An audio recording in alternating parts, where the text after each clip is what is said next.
नमस्कार गाइजहरू, म निमा दोर्जे मोक्तान। आज म एउटा सन्देशमूलक भिडियो बनाउन गइरहेको छु।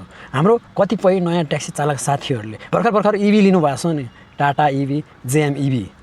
उहाँहरूले चाहिँ के गर्दो रहेछन् भने तपाईँको कालो नम्बर प्लेट दर्ता गरिसकेको छ, नम्बर प्लेट तासेर हिँडिसकेको छ। अनि काहीँ कतै रिजर्भको टिप भेट्यो भने तपाईँको उल्ट्याउने, रातो प्लेट हाल्ने अनि रिजर्भमा जाने वर्तमान खुब चलिरहेको छ हिजो आज। सो यसरी नम्बर चेन्ज गरेर है, प्राइभेट नम्बर चेन्ज गरेर चाहिँ नि तपाईँको टिप गरेको, रिजर्भ गरेको धेरै देखियो।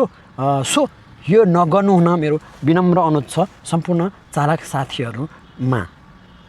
भोलि तपाईँलाई ठुलो समस्या आउन सक्छ, ठुलो सङ्कट आउन सक्छ। तपाईँको ट्याक्सी चाहिँ नि खारेजै हुन सक्ने, होइन, तपाईँको के भन्छ बन्देजै लाग्न सक्ने समयको स्थिति आउन सक्छ। सो त्यसैले यसरी नम्बर परिवर्तन गरेर रिजर्भ नगर्नु होला, बुक गरेर टिप नगर्नु होला भनेर म अनुरोध गर्न चाहन्छु। नमस्कार। यो भिडियो कस्तो लाग्यो यदि मन परेमा लाइक, सेयर, कमेन्ट गर्नु होला भन्न चाहन्छु। र च्यानललाई सब्सक्राइब गर्नु, फेसबुकलाई फलो गर्नु, टिकटकमा फलो गर्नु, इन्स्टामा फलो गर्नु पनि भनेर म अनुरोध गर्न चाहन्छु।